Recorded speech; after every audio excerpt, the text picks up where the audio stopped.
Here it is.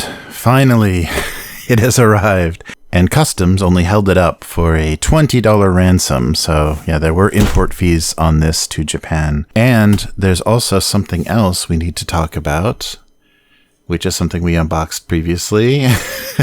And there's some interesting similarities because I think they were trying to do the same thing, just a different company. All right, so let's take a look inside and see what we have. So I'm sure you could tell from the title what this is. This is the English version of Drakar och Demoner, the Swedish roleplay game. And this is a new version done by Free League. All right, and right away we've got the extras. So our extra dice, because you always need 2 sets of dice for Free League games. Remember that, because they always make you buy 2. And a fabric, 2 copies of the 2. I don't remember ordering 2. Well, I guess we can. So the fabric map. So you're looking at the background here. This is the Forbidden Lands fabric map, and this actually looks to be a little bit brighter in print. This is more saturated. So I wasn't terribly impressed with the print quality of this. It looks pretty good on camera, but it must be a cotton because it's very hard to dye sub print into cotton. It ends up being a little light, and the lines work as a little fuzzy, and the color's not so saturated, but it looks like they may have solved that. They may have a different process. So we'll take a look at that later. And here it is. So the English version that I think English and German and a few other languages, along with Swedish, that Free League has called Dragonbane, which is starting to grow on me because a game without an ampersand title is becoming much more appealing. Oh, and right away, I thought that was the cover, but right away we're looking at the art print, and that's all that was in the box. So they gave us an A4 print of the cover art, without the titles and things. And and as several people have pointed out, this is obviously a reference to an early classic Swedish roleplay game, and I think that's persisted through the whole Swedish version of this game. They've always done an Elric-looking character, so Stormbringer is what I'm referring to, of course. So yes, it's just and for some reason it has a barcode, a higher quality, and the GM screen, and as is becoming pretty standard with the Free League screens, they are horizontal orientation, so more landscape, because this game especially has maps and pawns and things, so you'll need to be reaching over it, so it just makes it easier to reach over. Yes, the Game Master screen, and then the boxed set. So this resembles, in more ways than you can imagine, a previous box set that was produced by another company. So this is Free League's Dragonbane, but previously on this channel we unboxed the Riot Minds Ruin Masters, and you'll see that that was an attempt to kind of do an English language version of the basic set for Drakar och Demoner, and this is a more Free League style version, but you're going to see a lot of artwork repeated. So let's take a look first at this box. So let's get the plastic off so we can actually read it without. So wow, very happy to have this. Yeah, it's a nice high gloss box. So sometimes they do more of a matte or a semi-gloss cutting. So this is a retro glossy cover and a nice sturdy box. Yeah, very, very heavy. And so nice. Yeah, box sets are nice. And I think, like I've pointed out repeatedly with Free League boxed games, look at that. Your GM screen goes right in there. So I think that's another reason to, keep this orientation so it'll fit right in there with everything that you have. So don't need it. And so we got some stands, and we've got 2 decks of cards, and the game catalog. Oh, wow. Oh, I thought, for a second that looked a lot like the Alchemy, how Alchemy presents the Free League content for their VTT, but no, it's just Free League. I thought somebody bought some space, and of course here's all the games. This I'm still not sure about, but all the games that Free League is doing. So here's our original set of dice. So we'll have 2 sets, and actually I think, they may have not, may have done a little bit better this time, yeah, because they give you 3d6s, you've got 2d20s, yeah, so maybe this wasn't as necessary because usually the year 0, 2 sets of dice is usually necessary, but we'll just have some extras at the table.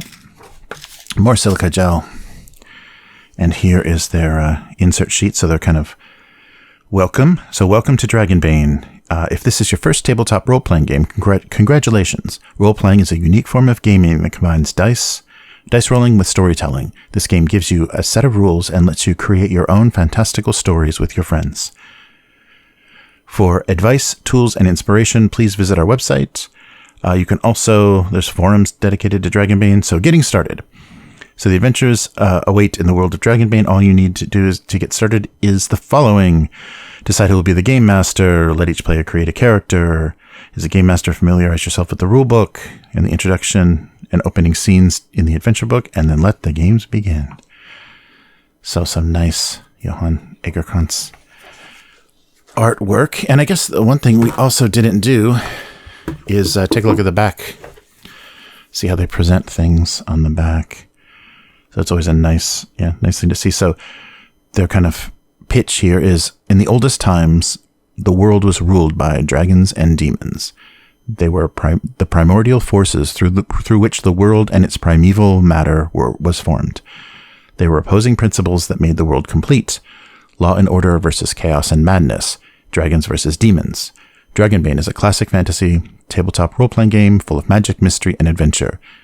And it is designed from the ground up to facilitate fast and furious play with very little prep time and adventures that are a breeze to run. Dragonbane is a game with room for laughs at the table while still offering brutal challenges for adventurers. So inside, which we've already seen, I'm doing reverse unboxing. The core box includes the rulebook, adventure book with 11 adventures, the booklet Alone in the Deepfall Breach, which is a solo Dragonbane rules, which is becoming, especially for Chaosium, is becoming a kind of a standard thing, kind of a choose your own adventure style. I think these are actually solo rules for the game, but the Chaosium versions are choose your own adventure style, like page number turning style with the rules of the game. So game masters can familiarize themselves. A huge full-color map of the Misty Vale, illustrated playing cards with adventures, treasures, and more, 10 transparent polyhedral dice, including 2 custom D20s, 5 pre-gen characters, 5 blank character sheets, cardboard standees for characters and monsters, and a double-sided battle map. Nice. So we've already seen the dice, the cards, and then the stands for the standees, and now the books. So this was a surprise because I was completely enamored with what they did with Forbidden Lands, the faux leather, that kind of smaller sized rule books, hardcover rule books. And in this case, I guess because they're simulating a basic box set, like a starter role playing game for a box set for new players, they did soft cover, and these are nice quality soft cover freely books, so similar to the quality of Twilight 2000 and a lot of the other box sets that they didn't do hardcover books for. So here are the rules in not a very large book at all. So 112 pages. So you have very reasonable. And so spell lists and the bestiary and things are, going to be a lot smaller, a lot more limited. But, the adventures and things can add to that. And of course, because Free League immediately did a license for creating modules and content for Dragonbane, there's going to be a lot of support for this because right out of the gate, they did a very generous, very nice open gaming license for Dragonbane. So we have our rule book and then feels about the same size, our adventure book. 116. So a couple pages more, but a nice, another nice looking book and the same style. So we've seen the PDFs to these, and actually I'll put a link to that. We played the Rittermond starting adventure, kind of quick start adventure that they gave you right away for backing this. So this is, of course, a Kickstarter that we pledged on, and that's why there's extra little goodies in there. And so here's our 11 adventures. And so a lot of these were stretch goals too. I think as the campaign got bigger, they added adventures by featured writers. So this is what they ended up with, the total adventure book. Here's our solo rules. So we'll take a look at all of these books after we empty the box. So just a little, like 10 pages or so of course, tables for solo adventuring. So doing core solo tools for playing the game. And then here, the paper version. Oh, well, that's right. There's much more than that. The paper version of the map. This is a beautiful map. I'll have to double check that I didn't order two. It might have been one of those things where I took it out of the cart and then put it back in and put it back in again.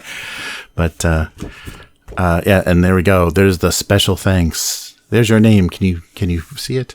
The special thanks. That's a nice. So I've seen people do it inside the box lids, and so there's always like, ways to print that list of names. And here is the world. So the previous attempt at this by the other company that we'll talk about at the end, they did their own original setting and for that game, and they claim that they're going to still support that setting, although they've sold off the licenses for everything, I guess, except that setting. So maybe that setting gets developed, but who knows? Maybe it's a 5e thing. But this is the Misty Vale and the world, and I don't think, like they tried to do a little bit more with Forbidden Lands, is flesh out the world and the story and the setting, kind of give it a history. And they haven't done, in this basic set, they haven't done that much. But I know from the long history of the Swedish version that there was a lot of world building and setting that was done. So that could be coming out. I mean, it's ready to go, basically, just needs translation and, then adaptation to the new rules set. So here's the basic world we're starting out with, and probably where our adventures in our booklet take place. And this is a nice coated, so not glossy, as you can see, it's not reflecting badly, but it's got a nice coating on it, so it'll take a little bit of damage. I don't know if you could quite dry erase on it, but it's not just one side coated paper or anything. It's very durable, like these other maps will be. And I think that's the same thing with Twilight 2000. They had the same nice quality to them, so they felt like they would survive. The printing will survive multiple plays. So here is our grid, our square. So we've got our outdoor grass and our indoor dungeon tiles to play on. And that's an odd thing that the previous attempt at this did, is they used hexes, but these hexes on what obviously could work well for grids, but their rule system required you to count hexes. So very interesting. Yeah, so those look nice and very generic, so inside, outside, basically. And then you can, if you need to, mark anything, you can do your own. So here are the pre-gens, and we played a few of these already. Actually, I think all of these characters got used because we had 3 players, and then I played 2 of them as NPCs. So they don't have the coding on them. They are actually just an uncoated paper. So these will definitely get damaged, but these are the nice pre-gens. They give you a little bit of background and a nice variety of kind of class, race mixes. So you had your wolfkin, your halfling, your mallard, the duck people, a nice elf ranger, and then a human magic user. Arcanist, maybe? I think elementalist. I think there's, one of the schools of magic. So great art, and then they basically have a filled-in character sheet on the back. So these are really nice to quickly jump into the quick start, which I think is probably still available if it's not in this adventure book. I'll have to check, or in the back of the rule book. Okay, here we go. So this looks a little bit familiar too, and I was surprised at the quality of these. Well, it's nice. So these are some nice thick, as you can see, thick cardstock, and they punch out. But people have also notice that they can seat right back in very easily. So you don't have to have these banging around, because often what you get with these coated punch out is, so this is just exposed cardboard. So the edges fray for these. If you just have these in the box banging around, they will get bent and knocked around, but they do seat right back into the sheets. So you can just put these in a little sheet protector basically and reseat them. So here are 2 sheets. And these look surprisingly familiar. We'll take a look at something from somewhere else, not produced as the same quality, but a very similar style. So here's the standees. So that's what the plastic stands are for. And these fit nicely, of course, obviously. All of these miniatures are scaled perfectly to work with these maps. So the bases, fit perfectly within the bounds of how they've ruled their battle map. All right. So yeah, nice pre-gen stuff. And I'm sorry. And they also included, what is it? 5? Yeah, 5 unfilled. So these are exactly the same quality. So it's interesting. Yeah, there's not enough information. They didn't need to do a gatefold or anything. So here's your 5 unfilled out character sheets. Unfortunately, wait, they're two-sided as well. Oh, interesting. Yeah, usually when they're two-sided, it's usually like the French and English or something. But that's odd. Yeah, two-sided character sheets. And using these, you can use these 10 times, but it's a real heartbreaker to write on these, and they're not going to take erasing very well. So yeah, it might be worth laminating one of these and just doing some Sharpie or dry erase that you can then, alcohol rub off.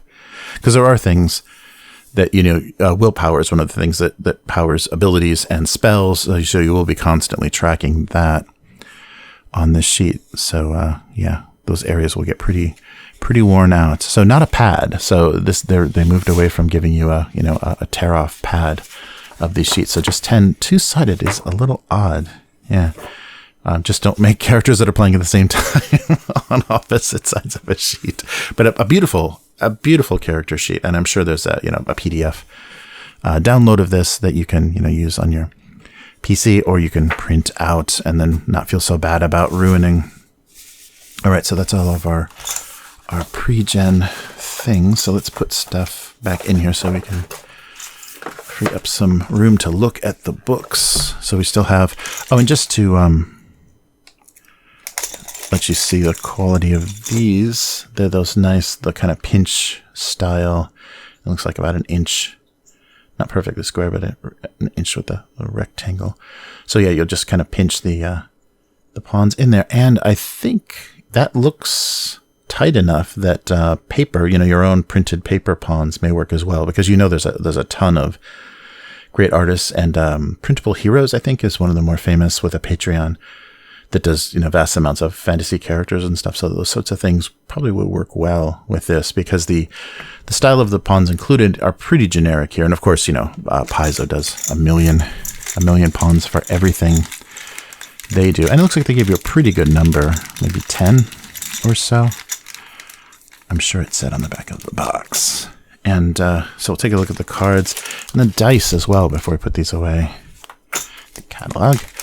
Let's just take a look at the so nice printing quality. Yeah, nice weight on the dice, and they look nice and evenly. We're seeing a lot of, especially here in Japan at the 100 yen stores, which are our dollar stores, you can see a lot of these colored, translucent, or even like the marbleized cheap dice, but they're the painting and everything, the production, you can tell, is a little bit low quality.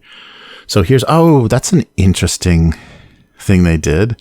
So you don't have to memorize the icon, the boon and the bane. So the failure, this is a roll under system. So the failure would be a 20, and the horns of the demon make a 20. That's nice. That's a nice. And then here's the boon, the 1 being the dragon, the good thing. And so, yeah, so there's of course, a push mechanic, and also a boon and a bane system, which they call. So you're rolling, which similar to 5e, you're rolling advantage or disadvantage. So you roll 2 dice and take the lower or take the higher based on whether you're rolling with a bane or with a boon. All right. So that's everything here. So let's quickly take a look at the cards. So these are nice to have around the table. I've heard kind of varying opinions, and every Free League game now is getting this same deck of cards. So you have your initiative cards. These have actually a nice coat on them. I'm surprised. Yeah, they're pretty durable. More playing card. Yeah, you can see the texture on them. These are more like poker style playing card like bicycle car, quality playing card style. That's nice, because some of these have been a little, I don't know, they've had some linen effects and coating and stuff and things that, but yeah, these feel exactly like poker playing cards. So you have got your 1 through 10 and kind of rules for how initiative works to allow you to kind of keep track of things. It tells you what you can do on your turn, and flip the card over after you've had your turn. So yeah, people have done some interesting things with cards. There was one game system where they had printing on the sides of the cards, and you would like turn the card. If you did like, your one fast action or your one slow action, you could turn the card. So you would know, because if you delayed actions, that you'd still had something left. I forget, that might have been a Free League game, but I thought that was a nice idea of rotating the card. But yeah, they're encouraging you to just flip it over when you've used. So 1 through 10 for initiative. And then these are our improvised weapon cards. A boiling cauldron, a bucket of soapy water. Oh no, goblins hate that soapy water. Burning firewood, a rummaging pig, a wine bottle, a chandelier, a stalactite, a torch, a stalagmite, a puddle, a crevice, bats. Those are bats. Oh, okay. Bats will keep attacking so you can find bats. A low branch, a wasp's nest, a gnarled root, a boulder, a viper, a patch of dirt. Nice. So those are all of our... Oh, and they're also based on... So the hexes, of course... Or the locations. These are improvised weapons available in various locations. So forest, cave, and inn. Yeah, so various locations. There'll be 3 little piles of improvised weapons that you might find. And I guess that's kind of good. Looking around the environment, this is what you could come up with based on where you are. And the other one, so this is the beginning of our treasure deck. So our treasures include D6 copper coins, 2D6 copper coins, 4D6 copper coins, 2D6 times 10 copper coins, 4D6 times 10, and then silver coins, the same breakdown, and then gold coins, the same. Let's take a look at our second deck. So that's nice. And this is an alternative to tables. So when you're sitting around an actual table, you don't have a game master just referring, having you roll a die and referring to a table. And you can literally, the fun thing about cards is if you're, scrounging for treasure, you can literally have these on the table and just, you dig through and pick a card. And instead of rolling on a table, it's just a little bit more tactile and a little more fun to have in a role play session, and also something you can't do. You can't do through a VTT at the moment. All right, so we'll separate out the adventure cards for a moment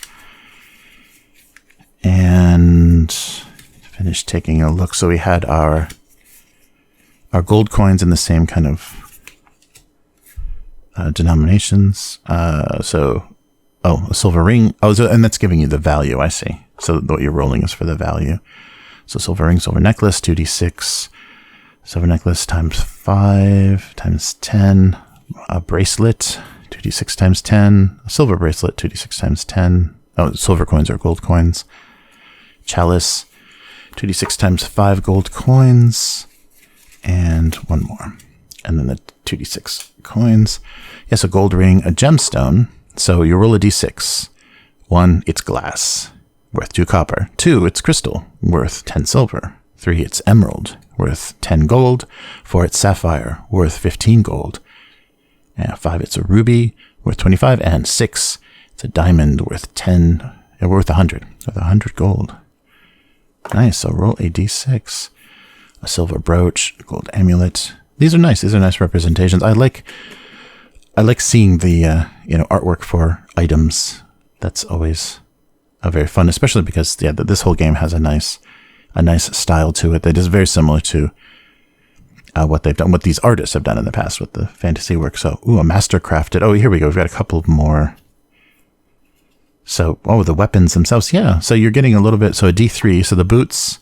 Oh, it's just clothing. So it's either boots, a cloak, or fur.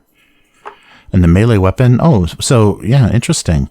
So they're depicting a sword, but you're finding a melee weapon and then rolling to see how good it is. And then another melee ranged weapon, so you go from short bow to hand crossbow. A mastercrafted weapon, you go from dagger all the way to long sword. And there's heavy warhammer in there as well. Armor or shield, a small shield, large shield, open helm, great helm, studded leather, chainmail. A poison dagger, so roll to evade. And then roll a d3 for lethal, paralyzing, or sleeping poison. A rusty nail. If you fail, suffer d6 damage. Armor has no effect. Nice. All right, so your trap, you're digging in your gold pile and you find a rusty nail, and roll a d20 for your tetanus save. So grimoire. So roll a d4 for the school. So yeah, the 4 schools are animism, elementalism, mentalism, and general magic. And then roll a d4 -1 for the spell rank, meaning 0 means magic tricks, and a d4 will be the number, and the GM will choose or randomize the exact spell.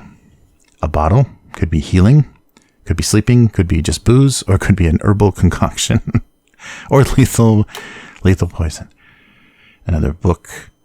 Oh, nice. And it gives you, the titles of the book. And, just the titles of the book, not whether or not that will have master your bodily fluids. An instrument, what kind that is, trade goods, and a rat. So another trap. Roll to evade the rat. Nice. All right, so those are your treasure cards with a couple of traps in there. And here are the adventure cards. So, there we go. And the first one is the one that we've played, the Rittermond. So this side of the Iron Forest is an unholy place. It is quite... There was a crown there, though. And then Bothel's Load. Oh, so are these the... So this would be the one that was included. 1, 2, 3, 4, 5, 6, 7, 8, 9, 10. Oh, 11. Yeah, so the 11 adventures. So these must be... So if you want to... I'm sure that, they're sequential in the book, but I don't know if they're actually linked in a sequential or more difficult way, so you could randomly choose. And maybe allowing the these little summaries of the adventure, the little kind of flavor for each of the adventures. You can either draw randomly and then read that this is your introduction, or kind of let the characters, as if they were talking to patrons at the inn or whatever, have available, draw 3 and choose one of them. Like these could be jobs on a job board or things like that. Yeah, but this is nice. And so again, a nice way to randomize as opposed to just rolling on a table. Much nicer to have at a table. Oops. All right. Well, this clamshell, at least it's not one of those old style sealed clamshells. Yeah. So it was the set is one of each. So one of each for the D4, D6, a D8, a D10, 12, and then a D20. And the D20 is the custom Dragonbane. So nice. Yeah, so we've got one more additional of each of them. So plenty for rolling. So now everything, if it's 2D whatever, we'll have at least 2 of everything, which is what I was worried about. It was kind of the condition I've always thought of with the Free League games. And of course, their tag that many people have made a lot of is on the front of the box, Mirth and Mayhem role-playing. So trying to give you a little bit of the flavor, because it's playful. They have, Wolfkin and Mallard, the duckkin, in there. So it's a little bit more playful because, of course, the voices and the characterization for those anthropomorphic animal races will make things a little sillier. But of course, yeah, with the, it's like early inspiration of Elric and Stormbringer. It also has a brutal, serious side. So we'll start with the main rules and then compare what they're giving you in the solo. So let's just kind of put this, try to fill the whole space here. Yeah, so of course our duck assassin, our duck rogue at the top. Nice. So yeah, this is a new version of the game incorporating and kind of a greatest hits. There's basic role play in here, rolling under. There's 5e in here. There's, a lot of different, and then of course, Year Zero, the push mechanic of Year Zero. So a lot of interesting, stuff going on. So a little bit of background in oldest times, and then your player character. So the kin and professions. Yes, so they went with kin instead of species. Thank goodness. Kin, the professions, the age of your character, attributes, derived ratings, skills, heroic abilities, gear, encumbrance, appearance, and experience. Then the skills, rolling the dice, boons and banes, opposed rolls, core skills, heroic abilities, their combat. The magic section. So yeah, general magic plus their three schools. A gear list. Yeah, so all of that. Oh yeah, and they break it down into, weapons, instruments, kind of like the cards were, instruments and armor and various things. And then services, means of travel, hunting and fishing, the bestiary. So just, that's only like a dozen or so, maybe like 15? Kind of basic beasties for fantasy, but I'm sure the adventures add a lot more. And then adventures. So I guess basically explaining it. So rules for or guidance for creating your own adventures and how to run campaigns. Yeah, so everything must be in the adventure book. So there's no starting adventure in this core book, I guess, to keep it simple. So the preface. Sitting by a fireplace in an old home by a lake in the woods, as dusk turned to night outside, listening intently to my older brother vividly describing the fierce orcs facing me, grabbing the strange and magical polyhedral dice, getting ready to fight or to die. So this is Thomas Hernstrom's preface for this. Yeah, so just written last year.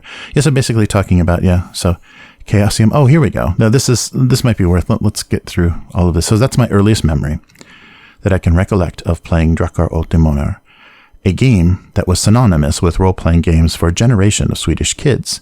It was the summer of 1985, and little did I know what lasting impact that moment would have on my life.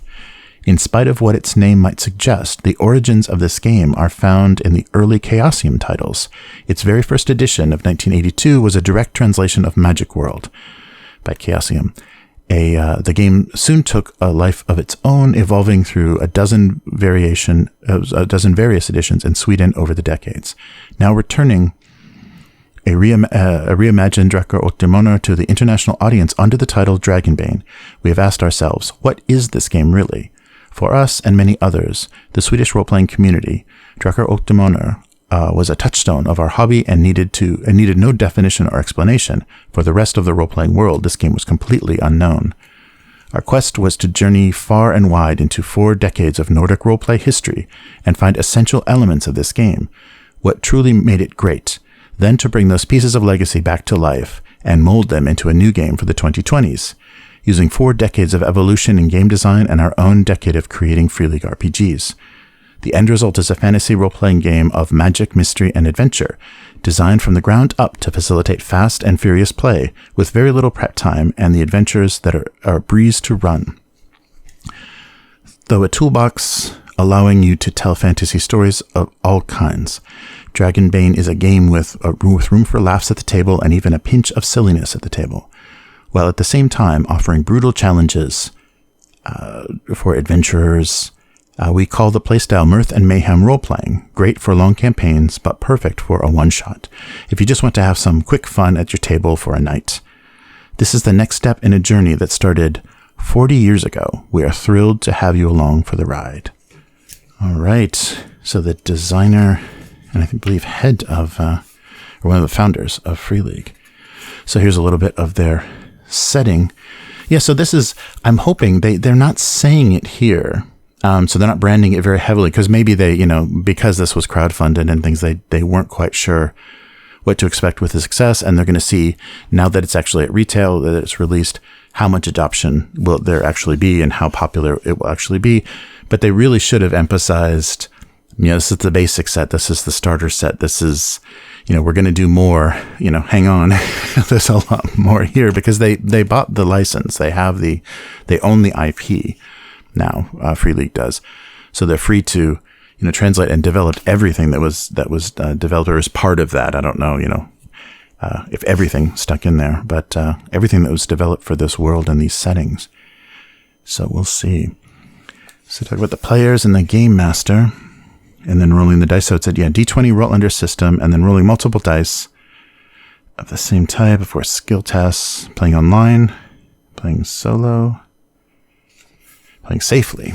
So you mentioned safety tools. Oh, and of course the mandatory, what is a role-playing game? I bought this box, but I have no idea what this is. And then start playing. Oh, this is nice too. These little green boxes have optional rules. So things that might... So sometimes, I think in the Warhammer Fantasy latest edition, these were the Grognard boxes that give you, you have, maybe have played this before or whatever. This will give you some variety. If you know what to expect with all of these adventures, or with the system, this will be the way to shake it up or make it feel old school. So an optional rule, the sidebars like this one in green will describe optional rules. They give you gain more depth and complexity, but the rules are fine without them. The game is fine without them. You may want to start playing without them and then add them as you become more familiar. So to keep things simple, but if you don't need simplicity, then plenty of things to add. And so the terminology for this game system are rounds, a stretch, and a shift. So Blade Runner had the shift idea as well. But terminology is a little different. So 10 seconds, 15 minutes, and 6 hours. And, healing and attacks and preparing magic and things is based on that. So the pre-generated characters in the box set. So the 6 playable kin are human, halfling, dwarf, elf, mallard, and wolfkin. And they give you a simple list of the steps for creating your character. So kin, and that gives you your innate ability. Choose a profession and age and name. Roll your attributes, your derived ratings, train skills, heroic abilities. Roll or choose a weakness, which is optional. Roll and choose your gear. Roll and choose your memento, which is optional, and your appearance. So language. So all the player characters in Dragonbane can speak, read, and write a common language. Simplicity's sake, it's called the common tongue. But most creatures have their own known language. Non-human kin often have their own language that few humans know. So to understand other languages, use the language skill. So here we go. So humans and their ability, based on that their kin ability, basically is willpower 3 is adaptive. So when you're rolling a skill, you can choose to make a roll using another skill of your choice. You must be able to justify why you selected the other skill instead of the normal one. And then, of course, the GM has final say. Halfling, their kin ability, which costs 3, is you can activate this ability hard to catch. So when dodging, you get a boon to your evade. Dwarves have unforgiving. You can activate this ability when attacking someone who harmed you in the past. You get a boon on the roll. It does not matter when damage was inflicted. It may be wise to write down the name of everyone who has harmed you so you don't forget. A list of grudges, as it might be. And there's a little D6 table of first names to get you started with naming, how they've kind of set up naming in the world. Elves, whose kin ability is inner peace. So no willpower. So an elf can automatically do this. You can meditate deeply during a stretch rest. You heal an additional d6 of hit points and an additional d6 of willpower. You can recover from an additional condition, and you are completely unresponsive during your meditation and cannot be awakened. So they can super rest and heal much more. Mallard have two kin abilities. Ill-tempered, which is 3 willpower. They have a choleric temper. You can activate this ability. It's not an action when making a skill roll to get a boon. You also become angry if you're not already. This ability cannot be used for rolls for intelligence or intelligence-based skills. And your other is web-footed, so you get a boon on swimming because you have web feet, unless you're wearing plate mail boots. And I don't think plate mail is conducive to swimming. And the Wolfkin, their ability, kin ability is hunting instincts. So you can use this ability to designate a creature in sight that you can catch the scent of as your prey. It counts as an action, and you can follow the scent of your prey for a full day and spend a further willpower to gain a boon on an attack of that prey. Interesting. And here's our professions, our 10 professions: artisan, bard, fighter, hunter, knight, mage, mariner, merchant, scholar, and thief. So a couple of those are not kind of active combat classes, right? Merchant and scholar, and I guess mariner as well. So just flavorful backgrounds. So here's our artisan. Key ability: strength. Heroic ability: master blacksmith, master carpenter, or master tanner. And then you have the skills of axes, brawling, knives, hammer, sleight of hand, hidden, spot hidden, and swords. So yeah, for character creation, to give you benefits, bard has the heroic ability of musician. Fighter has veteran as their hero ability.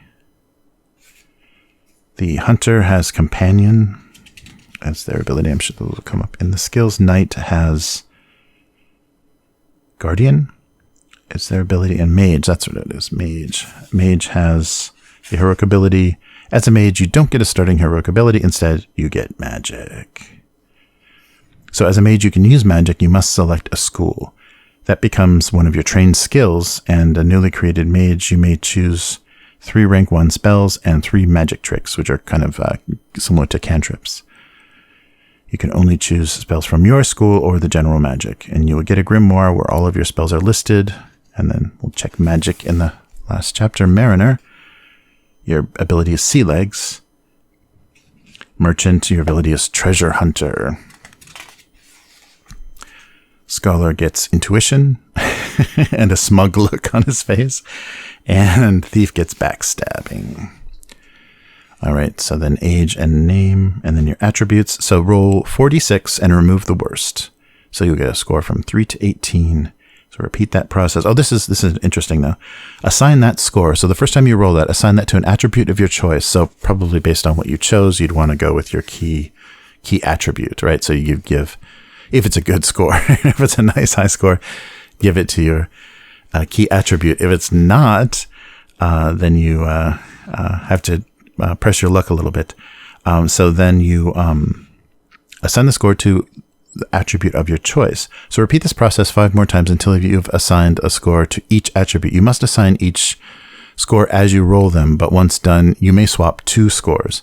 So there you go. So if you gave your key attribute a 14, but then you rolled a 16, you can swap. Then adjust your attributes based on your age. Nice. And the basic, the attributes are kind of what you'd expect: strength, constitution, agility, intelligence, willpower, charisma. So not really renaming or having to explain any of that. It doesn't work any differently than it ever has. And so then movement, ranges, bonus, damage bonuses based on strength, and then skills, the attributes, your base chance of based on the attribute. And so here's all of the heroic abilities. So we've already seen things like, oh, there are both their alternatives. So, oh, interesting. So that's right, weaknesses as well. So these are the weakness. So heroic abilities are special abilities that give you specific advantages, and then which their weaknesses are an optional rule. I guess that's why they're in the green. So an optional rule. So a weakness is your character is capable of risking their life and limb for honor, gold, and adventure. So yet even an adventurer has a weakness, an Achilles heel that gets you into trouble. So you can roll or choose from the table below. Choose freely. Your weakness adds depth and personality to your character. It can also be used by the GM to create challenges. Role-playing according to the weakness gives you an extra advancement mark at the end of the session. So play to your weakness instead of playing to your strength. So a D20 table of weaknesses: gullible, greedy, thin-skinned, foolhardy, faint-hearted, monster slayer, intolerant, slothful, gluttonous, kleptomaniac, vain, reckless, fearful of magic, craving knowledge, child of the wild, boastful, violent, overbearing, cynic, and haughty. And then the alternative ability: if you feel that the heroic ability listed by your profession really doesn't match the character that you wanted to create, you can be allowed to choose a different starting ability. Oh, that's nice to have a more closer to your kind of your image or your preconceived notion of your character. You can swap it around a bit. And so the monetary system is copper, the small coins, and gold are the larger. So 10 copper equals 1 silver, 10 silver equals 1 gold. So very simple. And then the other optional rule, memento. Memento is, in addition to other equipment, you can have a memento, an item of great sentimental value that you always carry with you. Choose something suitable or roll on the table. It's a tiny item with no practical use. Once per gaming session, you may use it to recover an additional condition during a stretch rest. If you lose your memento, you may choose a new item that will be found on your that you found on your adventures at the end of the gaming session. So things like your trusty old shoes, a silver medallion, a letter from an old friend, a ragged journal. So they had the same idea in Blade Runner as well. That works very well for conditions. So nothing useful, but it has a mechanical function. So encumbrance is you can carry a number of items equal to half of your strength, rounded up. In your inventory without difficulty, only the items written down in your inventory box count towards your encumbrance. And so some rules on that, and then tiny items. Over encumbered. If you temporarily over encumbered, you make a strength roll. If you want to move in a round of combat. Carrying others. You can carry another person. You're automatically over encumbered and cannot fight. Nice. And then appearance, you can roll for additional things like an ugly scar, strange headgear, abnormally pale, a constant smile on your face. There we go. There's the weird grin, thin and wiry. What a strange appearance. Weathered face. Yeah, lots of filthy. There you go. A filthy appearance. And then how experience works. So similar to a lot of their other systems, there's a series of questions at the end of a session. They ask, did you participate in the game session? So everyone that's at the table always gets an experience point. To explore a new location, did you defeat one or more dangerous adversaries? Did you overcome an obstacle without force? Did you give into your weakness? Nice. And then advancement, you roll. So placing marks, after placing your marks. Oh, that's right. So advancement marks. When you have rolled a dragon or a demon using a skill, tick the box next to that skill. Similar to basic roleplay. At the end of the game session, the GM asks you the following questions, and for each question that you reply yes to, you may place another advancement mark next to an unmarked skill. The GM has the final word. So then for the skills, you roll a d20 for each of them for all the marks. And if you exceed, so if you go over your current score, which means the weaker it is, the easier it will be to roll over because this is a roll under system, then you will increase by 1 with a maximum of 18. So it's nice. It's a system that encourages you to use and try different things. And even if you fail, you can, there's a chance that it'll get better. And then a teacher, a shift of intense training with a teacher who's level 15 or higher and exceeds your own level gives you an additional advancement roll to improve your skill. So you get, similar to, I think we did that in RuneQuest. Find a teacher and get some training. So you can, everything that you use plus things that you train. Then magic, a school of magic you already know can be improved like any other skill. However, learning new spells and new schools requires special training. In your heroic abilities, you can earn new ones in 2 ways. When you increase to level 18, you immediately get one, and after a grand heroic deed, the GM may reward you with one. And then overcoming weakness. So that's if during a session you acted in a way that clearly goes against your weakness, you get 2 advancement marks instead of 1. And you may now also overcome your weakness. Oh, you've also overcome your weakness and must remove it. Then play a full session without a weakness, and then after that you can choose a new weakness. So yeah, I think they've done something like that before. All right, so rolling a dragon. So basically they're crit. So you get an additional effect. So it increases the damage of an attack. And outside of combat, you may do things like impress everyone around you, achieve more than you intended, or the action is performed faster. And then the failure. So when you roll a demon, So regardless of your skill level or other circumstances means the roll cannot be pushed, and it has additional effects. So outside of combat, you damage yourself, or you make a fool of yourself, or you make a lot of noise. All right, and attribute rolls. When no skill seems to be relevant, you roll an attribute and only one chance. As a rule, you only have one chance to succeed at any action. Once you have rolled the dice, you may not roll again to achieve the same goal. You need to try something different. Unless you're pushing. Did they already no, there's not. I think they've done push yet. Oh, so boons and banes. So multiple boons and banes, of course, cancel each other out. Oh, here we go. Pushing your roll.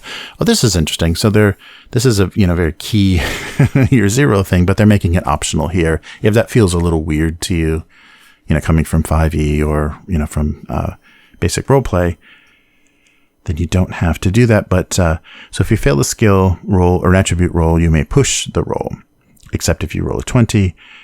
And then pushing the roll will immediately give you one of these conditions.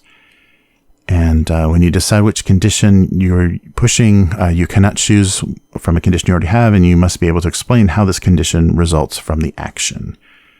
Once you have all conditions, you may no longer push rolls. In addition to their effects, conditions provide inspiration for roleplay. So mark the conditions on your sheet. Healing conditions, you recover from 1 by resting. And then there's more resting and healing. And only player characters can push. NPCs and monsters cannot.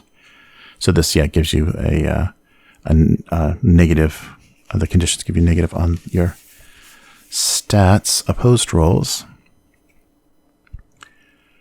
So when you beat your enemy in opposed roll to succeed with an action, this means that both of you and your adversary roll the dice. So if the roll fails, the action fails as well. If the roll succeeds, your opponent fails.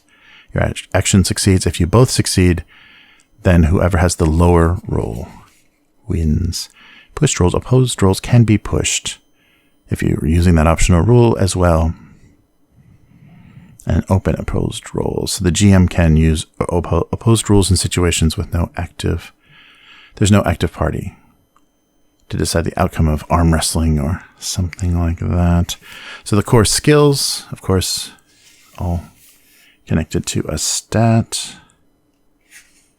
So acrobatics, awareness, bartering, beast lore, lots of them, bluffing, bushcraft, crafting, evade, healing, hunting and fishing, languages, myths and legends, performance, persuade, writing, seamanship, sleight of hand, sneaking, spot hidden, swimming, and then weapon skills.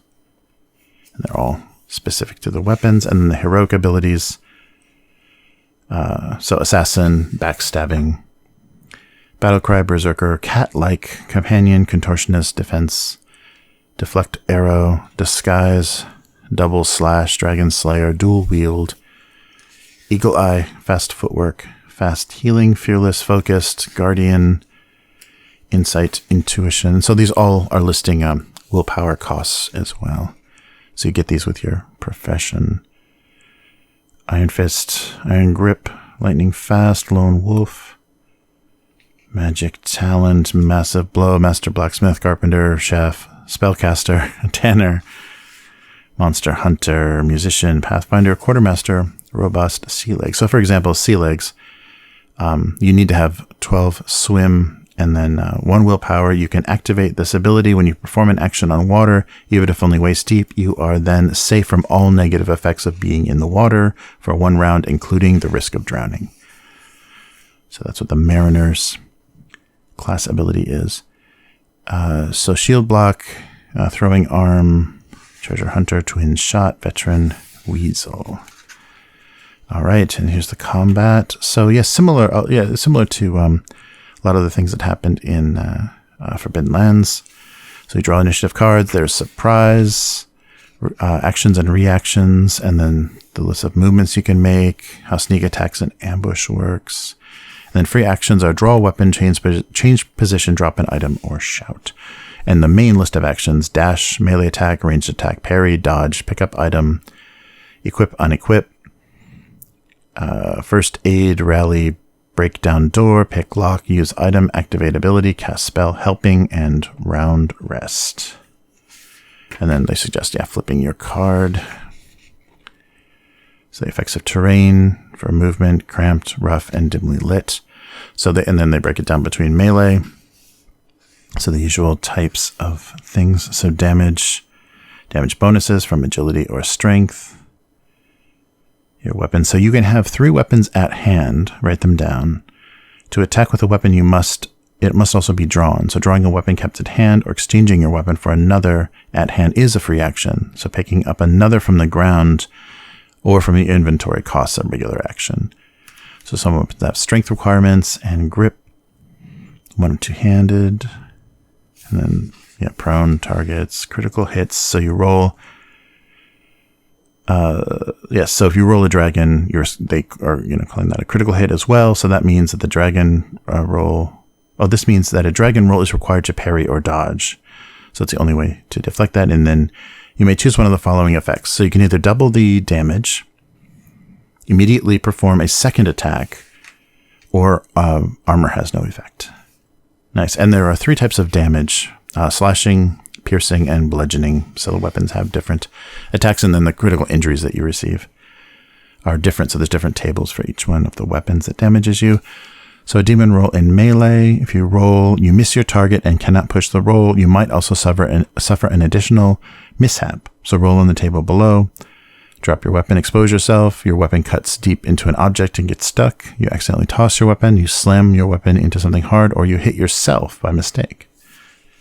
So roll without any bonuses. So parrying. Yes, you can choose to parry or dodge, but you're going to use your action for that round. Parry movement. If you successfully parry an attack, you can move your enemy, or you can move yourself and the enemy 2 meters, 1 square, in any direction. And then rolling a dragon when parrying, you immediately perform a counterattack. And then dodging. And special attacks. So in addition to simply trying to hit the enemy, there are a few special attacks. So find a weak spot, topple, disarm, grapple. And then melee tactics. It's important to realize your most precious resource is your actions. And then ranged combat. So a demon roll in ranged means that you miss and cannot push your roll. You may also suffer one of these additional things like in melee. Then how damage works and armor. So an armor rating is determined. Effectiveness is by its armor rating. You take damage from physical attacks, subtract the armor rating. So yeah, you don't have to roll. For armor, you just automatically absorb that amount. Helmets can be combined and increase your armor rating. Equipping and unequipping a helmet counts as an action. Helmets can give you a bane when using certain skills. I think find spot hidden and sight-based stuff. Death. If you reach 0, you drop to the ground and risk dying. You cannot move or perform any actions except the following: a death roll. And if you suffer additional damage while you're at 0, it automatically counts as a failed death roll. So you can rally, you can have saving your life. When you're at 0, another person can save you. Instant death. You don't record negative HP, but so if your hit points are negative, you don't record it, but a single action that reduces your HP to a negative is of your full HP, your character dies instantly. Well, so yeah, reduced to 0 means you have these options, but if you're reduced negative, you have 2 hit points left and you take 10 damage. You instantly die. Your character dies instantly. Time to honor the fallen and create a new character. And then for NPCs, no death rolls. And then, yeah, different types of armor. So yeah, then different types of armor give you advantage or give you bonuses against different types. So leather and studded against bludgeoning is +2, and chainmail against slashing. So severe injury. So let's see. So there's a table here. So another optional rule: if you've been reduced to 0 but survived, you risk severe injuries that can take a long time to heal. Make a constitution roll. If you fail, roll on the table below. Broken nose, scarred face, teeth knocked out, broken rib, concussion, deep wound, broken arm, severed toe, severed finger, gouged eye, nightmares, changed personality, or amnesia. And here's the conditions. If you're going to push, use the push mechanic. So suffering condition, and then you suffer. Oh, okay. So multiple conditions. Yeah, you. Oh, if you have all 6 conditions instead, you roll a d6 willpower to. And if you suffer, if you're out of willpower, then instead you do HP. Wow. Yeah. So don't keep pushing. You'll kill yourself. So healing and rest. There's a round rest. You get a d6. A stretch rest. You get a d6 and heal, or 2d6 if someone is tending to you. A shift rest is one full shift of time. Take place in a safe location. You recover all of your HP and WP willpower. Heal all conditions. Magic spells can heal you more quickly. So hazards: fear, darkness, poison, disease, falling, swimming and drowning, fear table, hunger, cold, and sleep deprivation. So riding animals, and then the improvised weapons. So those cards that we saw. So yeah, based on the location you're fighting, using an improvised weapon is an action and can be combined with movement. So grab those bats. Is their magic system? So schools of magic, animism. So yeah, the kind of life spells, elementalism, all the elements of the world, mentalism, mind and body, and then general magic. So you have a rank of the spells. You have prepared spells. So you hold them prepared at the same time as equal to your base chance for intelligence. So when you've reached your limit and want to prepare another spell, you can replace a spell. A grimoire. Once you've learned a spell, it can be held and prepared in the grimoire. If it's lost, oh no. Magic tricks. So-called magic tricks are minor, relatively harmless spells. A newly created mage. As a newly created mage, you may select 3 rank 1 spells and 3 magic tricks. Casting spells, power level, magic and metal. Metal has an anti-magic effect, which means that you cannot use magic if you're wearing metal armor or have a metal weapon in your hand. This includes partially metal items such as axes, spears, studded leather, and arrows, but not staves, clubs, or slings. Items in your inventory do not count. They're in a bag or backpack, right? All right. And then requirements for spells: word, gesture, focus, or ingredients. And then casting time, range, duration. Failures. So rolling a dragon when you cast a spell means it hits its target. They must get a dragon to resist. Rolling a demon means you cannot push the roll and you risk something going horribly wrong. So an optional rule is magical mishap. And there we go. There's a nice table of everything that can go wrong. So the magical, ranging from the magical power leaves you dazed all the way to your magic attracts a demon from page 85. From another dimension, the demon shows up within the next shift and attacks and causes some kind of trouble. The GM will decide. So learning magic, prerequisites, teachers, grimoires, magic tricks, schools. So here's all the general magic. So fetch, flick, light, open, close, repair, close, and sense magic. And then dispel, protector, magic shield, transfer, magic seal, charge, and permanence. So animism. The magic tricks are birdsong, clean, cook food, floral trail, and hairstyle. Very useful. And then the spells are animal whisperer, banish, ensnaring root, lightning flash, treat wound, engulfing forest, lightning bolts, heal wound, and purge, sleep restoration, and thunderbolt. Elementalist gets heat or chill, ignite, and puff of smoke for their tricks. And then fireball, frost, gust of wind, pillar, shatter, fire blast, stone shield, stone wall, tidal wave, whirlwind, firebird, firestorm, gnome. Wait, yes, gnome. Wait, what's gnome? Oh, it's an earth elemental. Okay, the gnome takes the form of a humanoid, gray, brown, sand, or clay.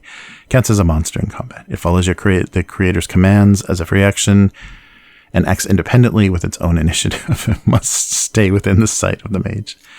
Make a gnome, a salamander, a sylph, or an undine. Water elements. Okay, so each of the elements has its own animated form. Mentalism. So the magic tricks are Lock Unlock, Magic Stool, and Slow Fall.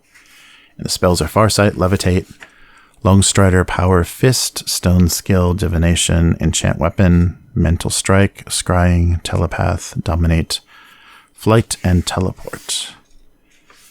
Nice. And here's their gear. So yeah, it has the ratings of common, rare, unique, damage, durability. And so here's the lists of all the items to get you started. Trade goods, light sources, containers, medicine, services, hunting and fishing, means of travel, animals, and the bestiary. So ratings are ferocity and size, movement, and then monster attacks. That's right. So there's kind of an AI to monsters in this game, similar to Forbidden Lands. So you're rolling to determine which attack is performed. And then dodging and parrying, conditions, and repeated attacks. So often larger, faster monsters get multiple initiative cards. So they can attack multiple times in a round. Skills, frightening monsters. I'm sorry, fighting monster. They're all frightening. Resistance and immunity, and fear and persuasion. So here we go. So along with the description and all of their stats, then they're going to give you their monster attack table. So example, the demon has demonic dread, claw attack, curses, unseen ferocity, scorpion sting, and possessed. So a D6 table. So a D6 and then a D6 in there within their cursed. A dragon, a ghost, a giant spider, goblin, griffin, harpy, manticore, minotaur, orc, skeleton, troll, and say they all have their monster attack tables. Oh, and then of course the skeletons have different warrior, archer, champion, a white, a vampiric bat, and then common animals. So, and there may be like companion, I think, may allow you to find one of those and use it to your advantage. And here's the last section on adventures. So the journeys and travel map. So an official adventure from Dragonbane will include a map of the area, like the one in the box set. And long journeys, travel rules are designed for short treks within limited areas. If the player go on long journeys to another part of the world, there's no need to play it out in detail, but yeah, it may make it difficult. So Pathfinder, making camp. Yeah, similar, maybe not quite as hex crawly, but similar to Forbidden Lands. Yeah, so somebody has to be Pathfinder, somebody has to make camp, somebody has to hunt or scavenge food if you want to not eat up all your rations. And if you fail those rolls, then you have to roll on tables to decide how badly that went. All right, so the Game Master's role is to encourage players, roll dice openly, play with the players, and bring the world to life.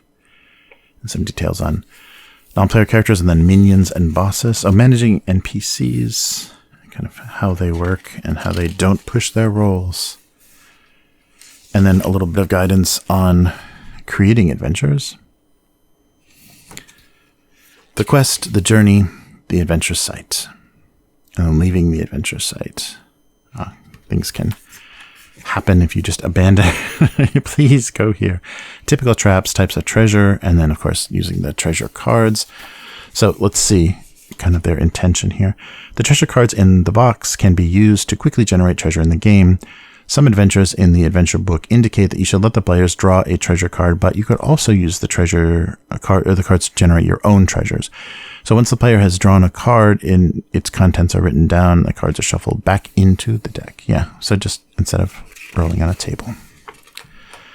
All right, and then the quest. Oh yeah, so rolling to kind of give the name of a quest randomly, so inspire what you're doing. The journey and the adventure site. Nice, yeah, so randomly generate very quickly. So roll a d4, a d6, a d8, a d10, a d12, a d20, and then you have your whole adventure spelled out with all the prepositions and everything. So campaigns. So Dragonbane is all about adventures. Playing individual adventures is just the beginning. So by playing a series of adventures with your same player characters, your gaming group can gain experience a larger story and become more exciting and memorable. This is called playing a campaign.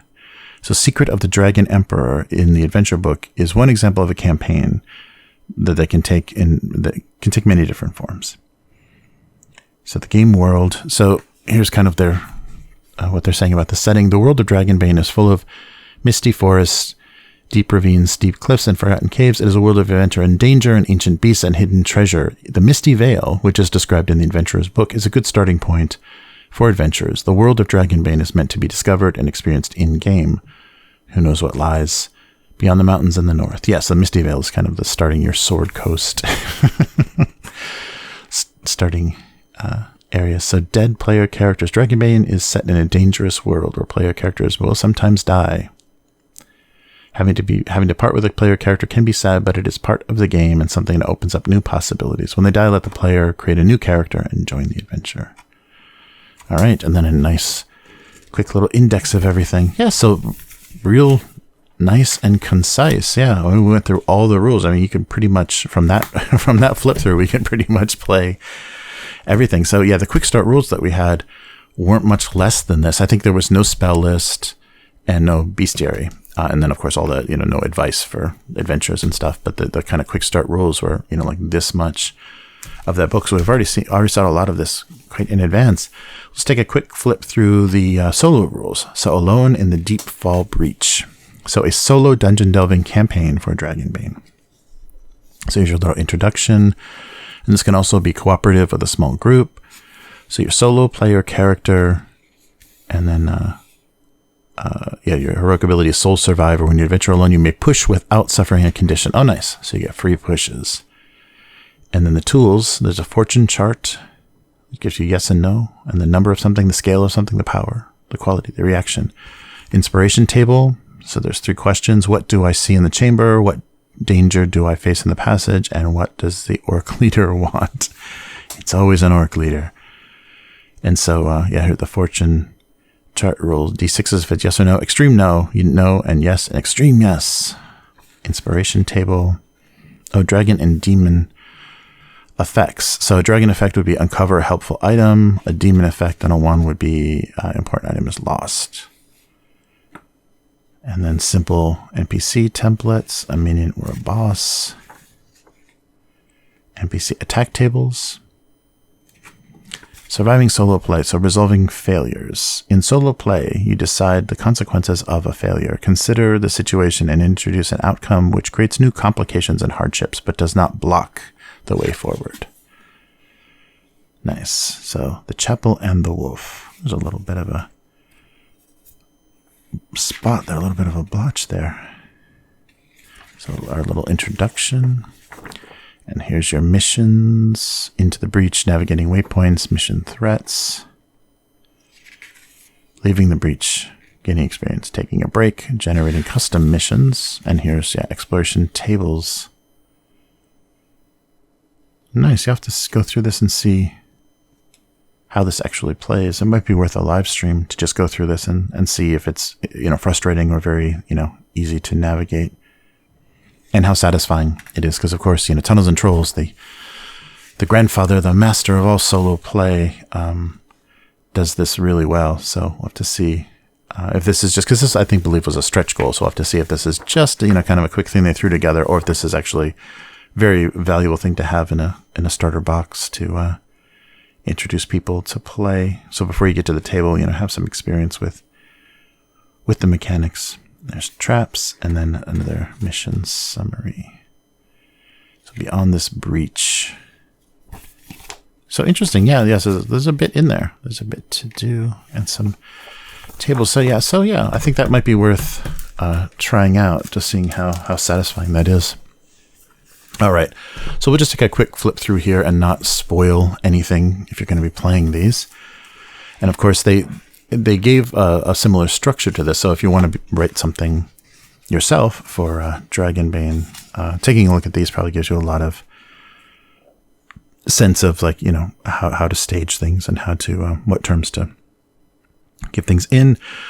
So, yeah, so using the adventure cards, the map, and for the GM. So here again is our Misty Veil. So the history, the current situation. Oh, this is like a general history. Nice. So here is actually a little background. Wow, that's cool. Yeah. So for all of these adventures, they're set in the same area, and here is background. And then your current situation, the outskirt village, the demon statuette, the demon cultists, Azrael Koth, the Eldane Empire. Nice. So we do have some background and some beginning of the world building.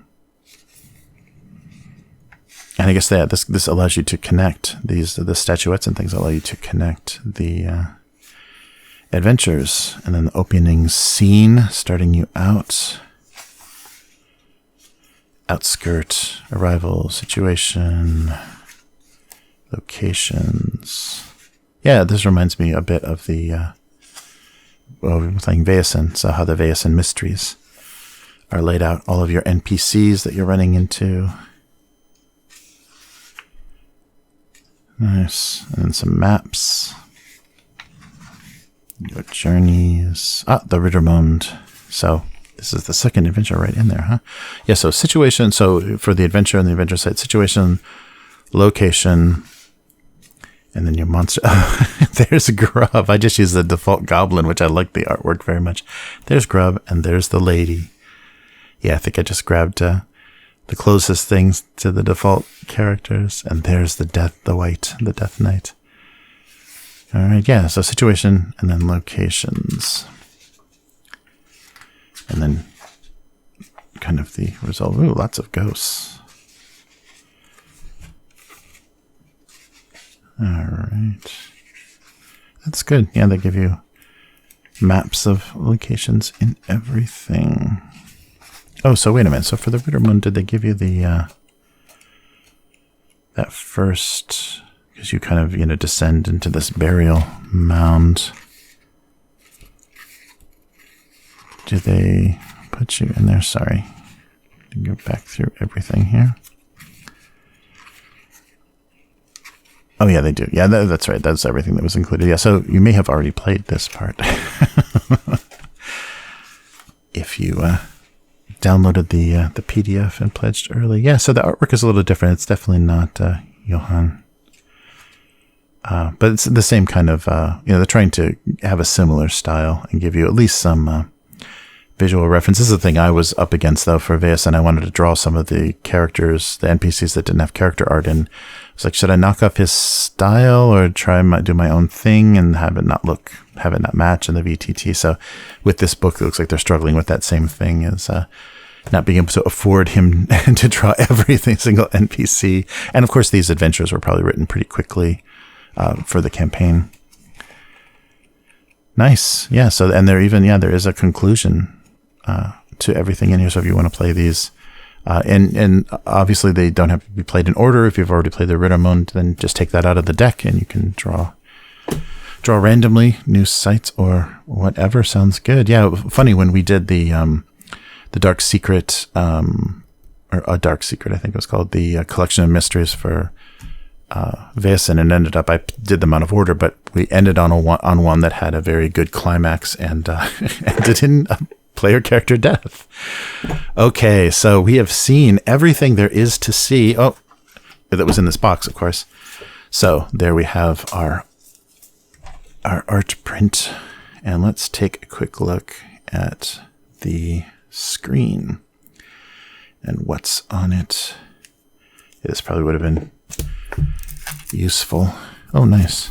Okay, yeah, so there's just a little bit of text down here. A deluxe Game Master screen in landscape format.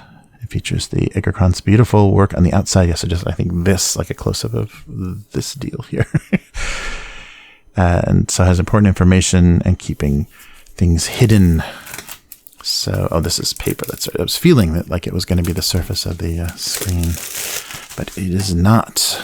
Yeah, so just the page with the description. So glossy, like the box itself. And here we are. So here's our tables. So typical NPC generation, 0 hit point rules, the action list, fear table, pathfinder, mishaps, demons in melee, dragons. Any dragons in melee? Oh, just your demon rolls. I guess dragon is. Easy to remember because it's all positive.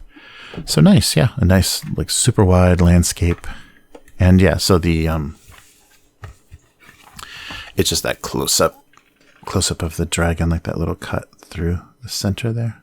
But it looks nice. Very good. And fits right in the box, so it doesn't have to take up its own shelf space. All right, and so we saw the dice, and yeah, that's everything. Oh, actually, the last thing is the cloth map. So here is, so underneath, this is the Forbidden Lands original basic set starting area with the hex scrolls, and you can see very faintly the hexes here. So a little fuzzy, not very bright, vivid color. So a little disappointed by the quality of that, but let's see. I think it might just be the colors themselves. These are actually more muted colors. So here is our Misty Veil. And it looks like they did the same quality, so it's got a nice stitched edge there, so it's not just cut fabric that's going to fray. Oop. Sorry about the microphone hit. Yeah, so maybe it's just the artwork. No, it's sharper. No, it's definitely sharper. There's no hex on this because this is just like a region map, basically. And you're not going to be putting stickers or anything to identify anything on here. But I think the process is a little bit better, which is a shame. They should reprint because you want to use those. You want to use this one for hex scrolling, so you want to see those hexes. But this is really beautifully done, and I think it's much clearer too. And it's got the white base. The colors seem to just pop a little bit more, and the text and everything seems a bit sharper. It doesn't have any that fuzziness that happens with cotton printing. So it's got a nice back on it. Yeah, so this is the front is kind of a softer texture, and the back is a little more slick. So if you put it on a table, it probably won't shift around. But there's our whole areas and the Misty Veil at the bottom. So yeah, you can see basically just, a region map. And I have to find out why there were two. Maybe it was just a happy accident. Or maybe I actually bought two. I don't think I would have done that and not noticed the price, because these are not, I mean, they're okay price-wise. And it's a nice thing to have on the table, because rolling on this and stuff is going to be a little softer and quieter. So this is a nice thing to have to theme your table instantly. And I don't know if I'm guessing if it's dye sub, it probably is even machine washable too. If somebody spills their Hawaiian punch all over it, you might be able to save it. But yeah, nice details. Yeah, it's very decent. I think they have improved the process, because let's just take a direct comparison here. Yeah, look at that.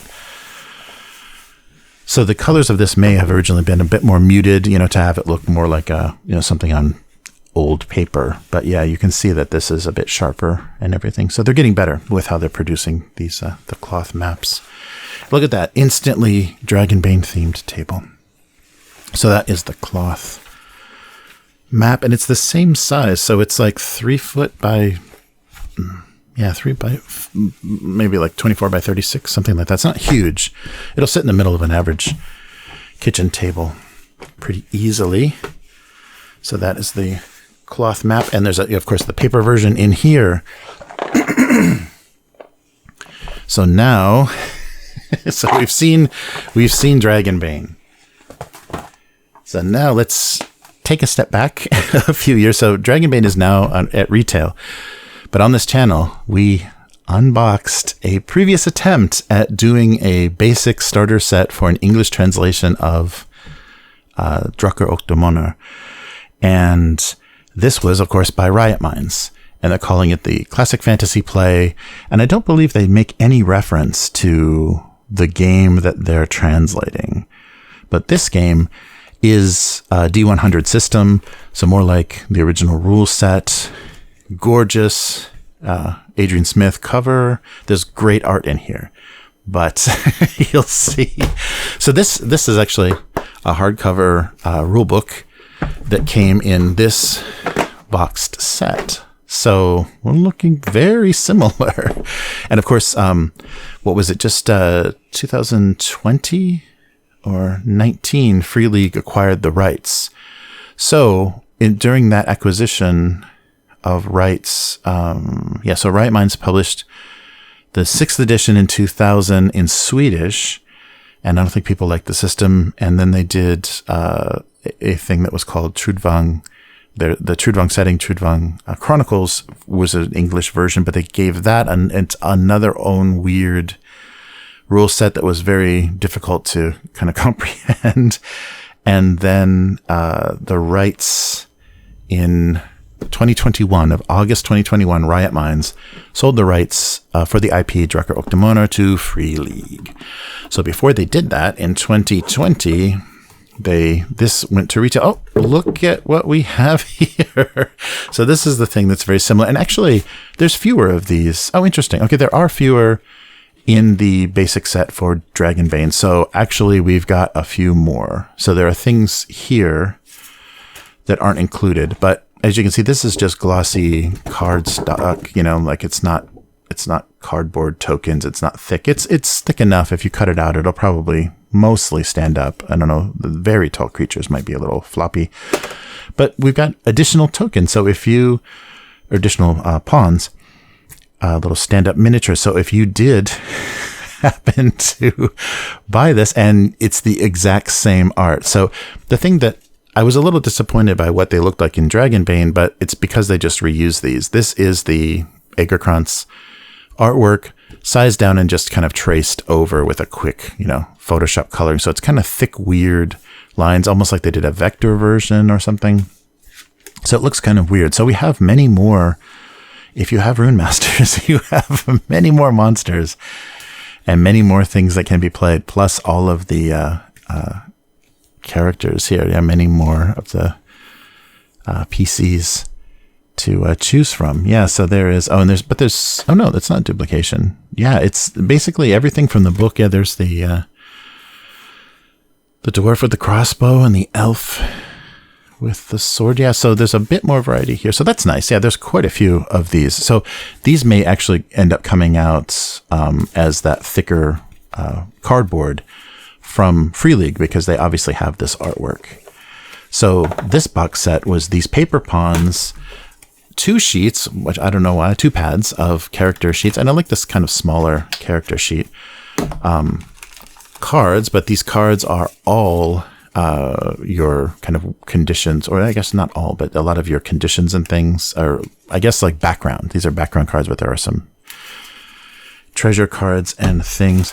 Look at that, some stand-ups, and then here's your percentile, your D100s, your percentile dice. Their adventures were in little booklets. This is a quick unboxing. They had a quick little TM screen, kind of. A lot of paper maps, and these paper maps, this is the thing. So the system has exploration points and it needs hexes. So that works, right? You got a world map and you're crawling hexes so you can count exploration points. But then when they do things like you're inside a dungeon and where you would be expecting squares that would represent a certain distance, instead you have hexes. And these don't fit in these unless you're going to do a 6 hex kind of that formation. The scale is totally wrong and strange, and so they made a system based on counting squares that gives you points. That is basically your XP. And so instead of treasure value for XP or something like that, or monster kills being worth XP, movement through, so you explore every single square of this, you get the maximum amount of XP. But I'm not sure how you're supposed to track that. So on one of those like oddball flaws that kind of occur in their games. So this exists, and so this was the first attempt at what Dragonbane ended up being, and not system-wise or anything, but, and then this was the thing that was kind of, when I was first looking at the Dragonbane PDF, I was like, wait a minute, I've seen some of this before. So this, of course, I think is just the cover art identified with Rune Masters. But as we continue, oh, wait, that looks familiar. And, oh, that looks familiar. And, oh, and some Tapia, some wonderful, the adventure booklets are all Alvaro Tapia work. And, ooh, those kin drawings look familiar. So all of the Johan Egerkrans work for Dragonbane first appeared in Ruin Masters. There's our goblin friend. So yeah, so it didn't take him. He didn't do all of that in a year. He actually had been working on this for several years. But there it is. I mean, and that's the thing I loved about Riot Minds is that they paid good artists for good work, and they had Paul Bonner work and the Trudvang stuff. So they had great artwork, bad systems, good artwork. But yeah, it's all here, folks. So this is, their attempt to do a rule set closer to original, Drakar och Demoner, like 80s rules. But look at, it's all the art. It's all the same art. Look at that. I wondered why it felt kind of weirdly familiar. It's like, why have I seen this before? And why I loved it when I saw it here, and then I loved it again. But I think, if you're, what we took a look at the Freely books, they had like the art was a bit more integrated, and they did kind of aging on the pages and stuff. So higher production values, definitely. And they incorporated the artwork much more nicely. But yeah, I guess when they bought the IP, they got all of this art as well. Or maybe they just made a deal with Egerkrans. And yeah, look at that. It's all here. So this was the first. This was take one. And of course, they did, like I said, they developed this world for the Calderox. They developed this world originally for Ruin Masters. And they said they're not going to give this up. I don't think this was part of the sale for the IP. So they still have this world, and they can sell, they can develop more for other systems or their own or whatever. But they did also sell Trudvang and a lot of things to Command to develop. So we may see another Trudvang. This is going to get really confusing, because if Trudvang is produced as a tabletop RPG by Command through their Two Little Mice studio, it's going to be a beautiful book, but we're going to have two versions, like competing English translations of 80s Swedish roleplay. Yeah, so a lot of the Tapia artwork. Yeah, I love his stuff, but his stuff is so Free League to me now. So many. He's been used for so many things that they've produced that it's so funny. But Riot Minds is basically no more. I think they own a couple of things. They had one final Kickstarter for a new, maybe Asian themed system. But yeah, so all of this work, oh well, that looks like a kind of imitation Bonner piece. But yeah, all of the Egerkrans is in here. Look at that. Yeah, so all of these big pieces. Maybe some that we haven't seen yet. Yeah, so there may be some that make their way, but all of the, and this is, it's another artist. These other paintings that are a little more mood. Look at that. Yeah, so that's funny. So yeah, this was take one. This was the beta, but not the system. But this is kind of what they were aiming for. But they, made some interesting changes. They limited the number of pawns. They didn't do a hardcover book, but the box set was extremely similar. So when I unboxed this, I was wondering, like, what exactly is this? And maybe they did have to rush this a little bit, or I don't know.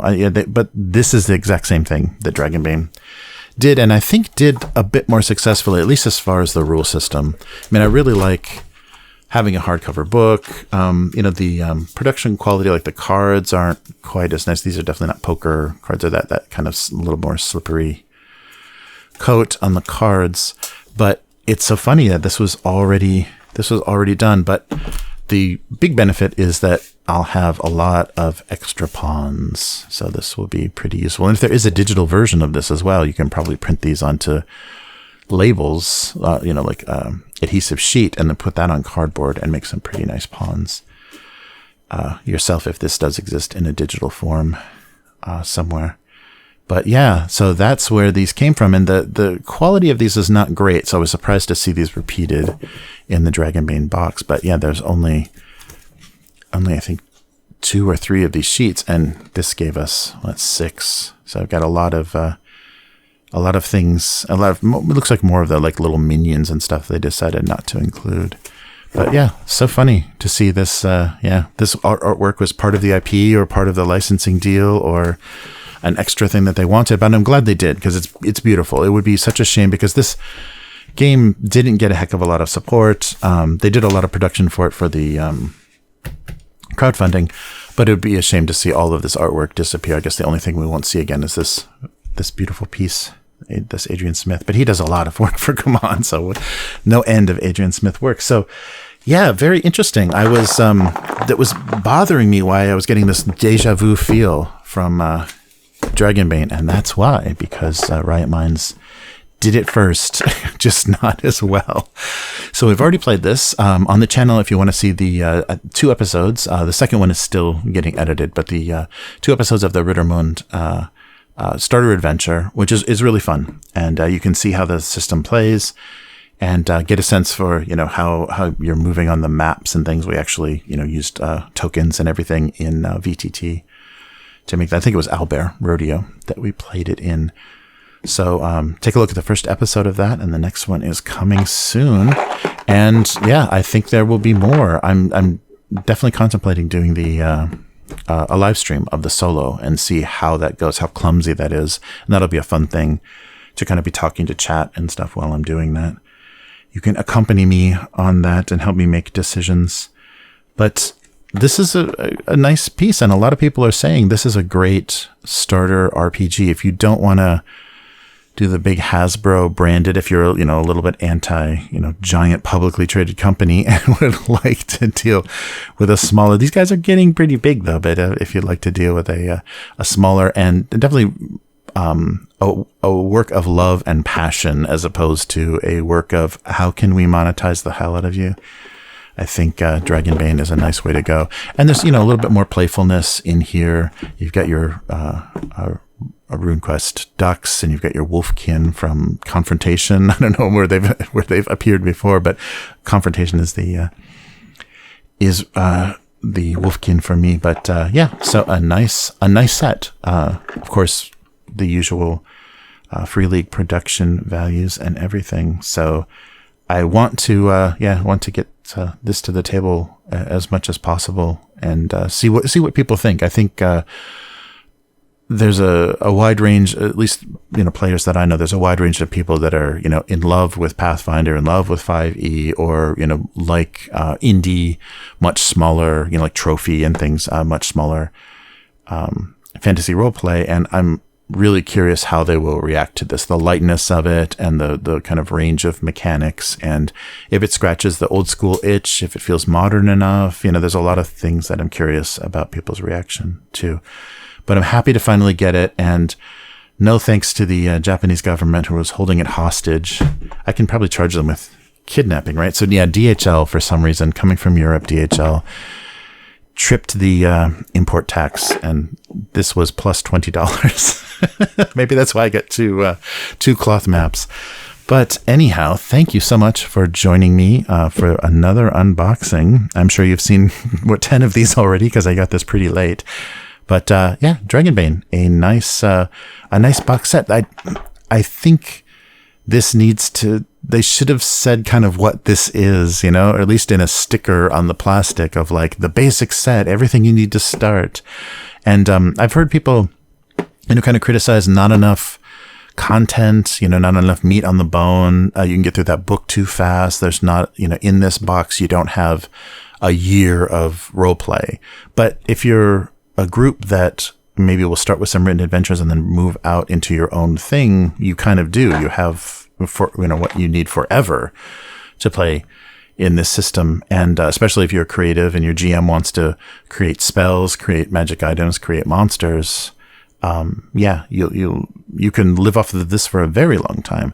So I don't know, there's such a range of opinion now and such a range of generations. There's multiple generations of people at tabletop role playing. So I'm so surprised at reactions to this, but Free League did well, and they've got a nice open game license to create specifically adventures and content for Dragonbane. So look for that. If it gets the Mjorkborg kind of support, we're going to have thousands of things that we can add into this game by other people.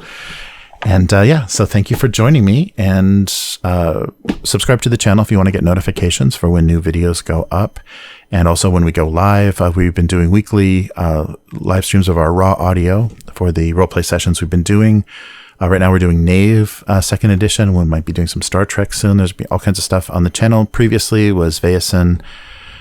So yeah, take a look at all of that. And give us a like to help this video get seen by more people. And if you're really interested in what we're doing, take a look at Patreon. So patreon.com/upturntable.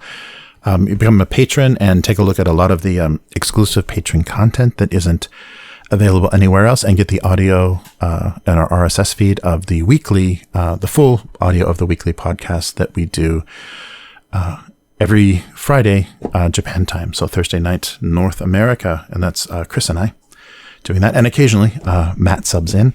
So thanks so much for joining me, and see you next time. Goodbye.